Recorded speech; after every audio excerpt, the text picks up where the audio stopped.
We usually like to come out of the box and have these hard-hitting, I know Cowherd did something. The Patriots' arrogance got to them, like, okay. Or really crummy call where the Raiders were out of bounds, catching the ball in the end zone, and then I don't know what Jacoby Myers was doing. But, like, one player's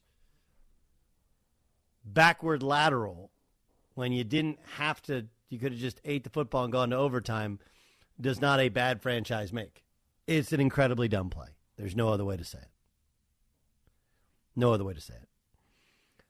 Stop me if you heard this before, but the Falcons lost a game they should have won. Stop me if you heard. Anthony Davis is hurt again. I know Anthony Davis. He's never hurt. Actually, he's always hurt.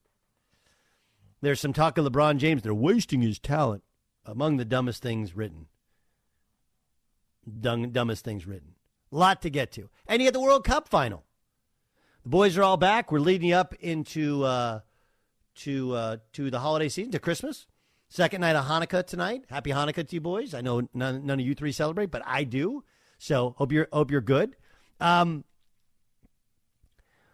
when we look back in a couple of months at this weekend, what do you think is the one we're gonna Isaac, as the most prominent thing that happened this weekend? What do you think is the thing?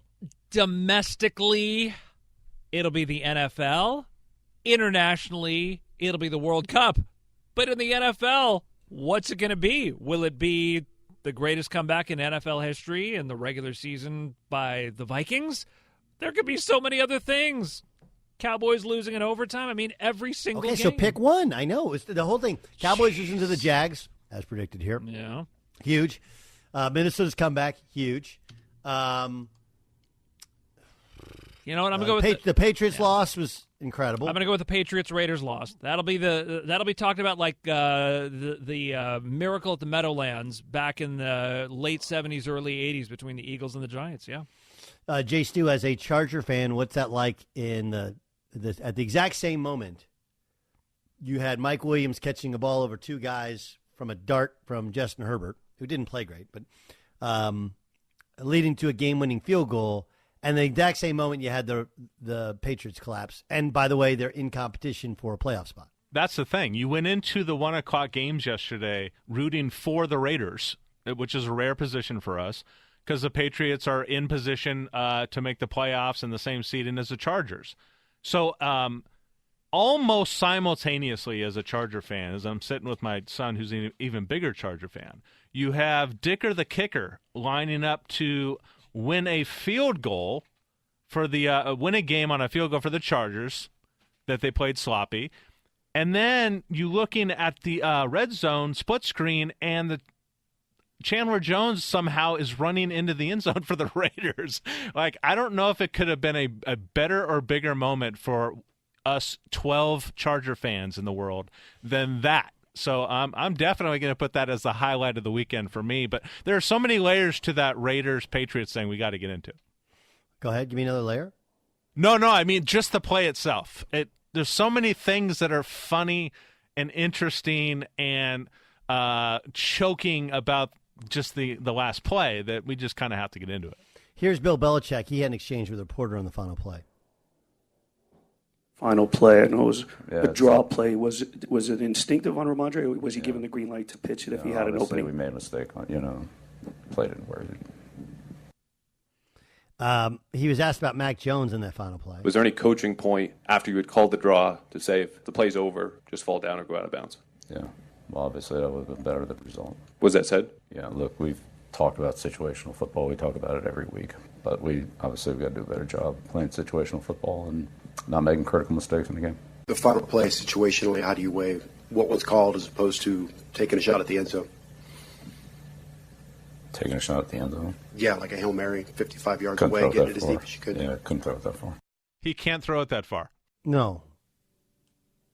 I mean, remember, you're 55 yards away. You're not running up to the line of scrimmage to throw it. Right? I mean, so he's got to be 62, 63 yards back, and he probably wouldn't get, I don't know why you run the football. I don't know why. But obviously Mac Jones does not have that in the arsenal.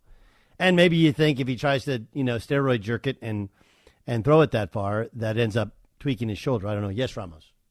Do you think it has a little bit to do? And again, this would be a problem. I'm not saying it takes away from what happened, but it would be a problem if this did happen. But is it along the same lines? And this does happen in sports of the J.R. Smith LeBron thing where he lost track of time, or maybe they thought it was. He didn't lose track of anything. He just tried to. Okay, here's Jacoby Myers talking about the final play. Was there any communication? No, that was just me. That was me. There was no communication? No, I promise you, that was just me trying to make a play. That's it.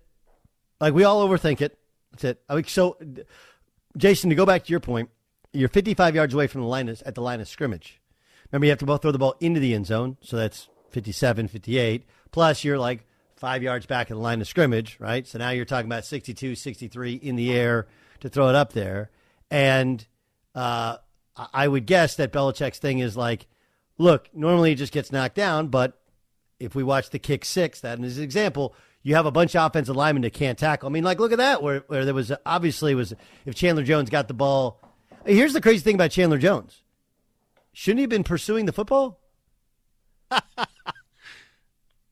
It's almost right? Like what was he doing there to begin with?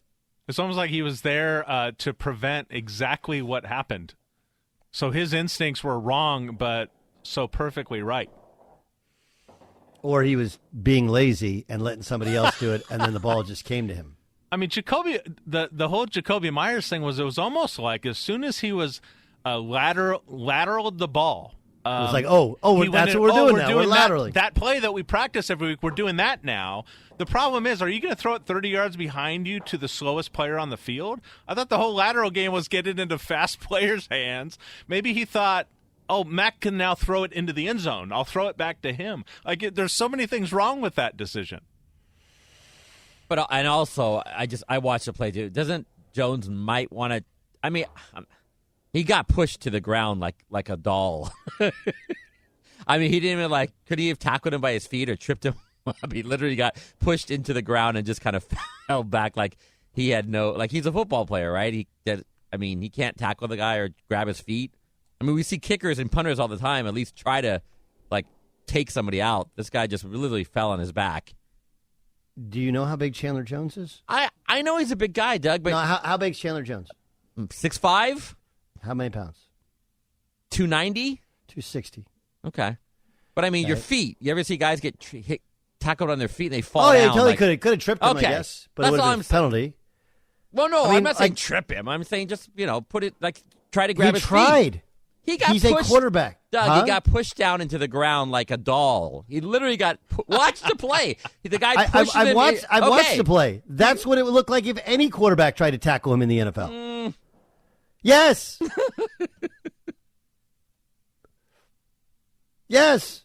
Isaac, that's what it looks like. Isaac might know this, but there are two plays that I think about. I remember, for whatever reason, Aaron Rodgers making a game-saving tackle on a mistake that his teammate made. And then Roethlisberger did it in a playoff against the game. Colts, yes, at the old Hoosier Dome on was it the Bettis fumble on the goal line? Yes. Yeah, it's like you got to do whatever you possibly can to get that guy down. But I guess both those quarterbacks have a lot of height and weight on Mac Jones. He did look like a 10-year-old on that play. That's what they all look like. I'm just telling you, he's Mac Jones, hasn't tackled anybody probably since Pee Wee football, maybe high school once, a guy's running at you. Dude, Chandler Jones is a gigantic man. And when you're a defensive end, and he's not a good one now, but he was a really good one in his day. Okay? Really good one in his day. He's got long arms and big hands, and he's strong as an ox, and he's used to playing with his hands. You got no chance in that confined a situation. I understand how it looks, and we're all clowning him, but I'm just going to tell you that's how it looks for most people. That's what it looks like. That's why the only guys that can block those guys, the only ones, are 370-pound left tackles. Right? That's why guys that are running backs, that's why they make it or don't make it, because they got to learn to cut him. He got 2-foot running start, and I'm also Mac Jones. The ball's in the air. Is that to me? And then all of a sudden, a guy catches it, and he's running right at you. I'm watching the play. He got one step to decide, and it was a bad effort tackling. No question. No question. because he kind of fell back as he reached out.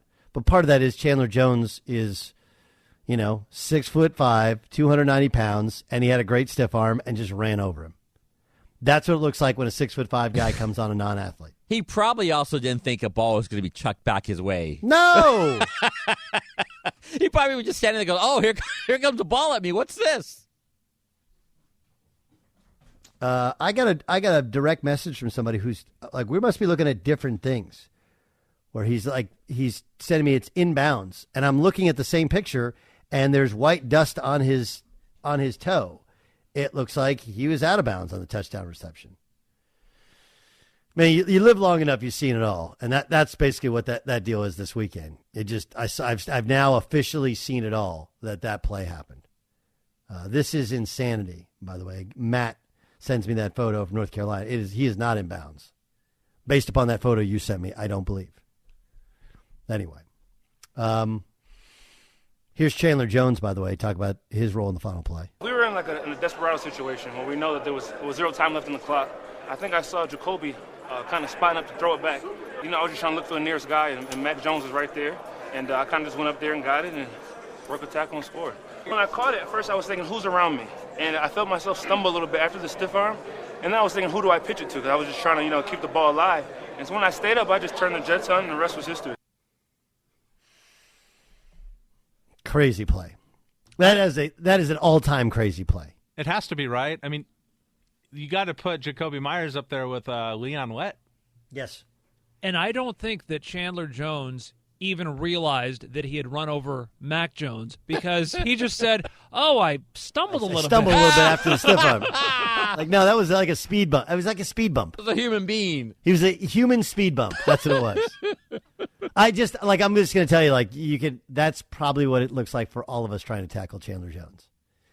He just puts his long arm out there, and you can't even get your arms out to reach to touch him. He puts his hand on your helmet and has forward momentum and pushes you and mushes you. And then you're like a speed bump to him. It's like, what was that? That was a human being you just ran over, Chandler. It's a human being.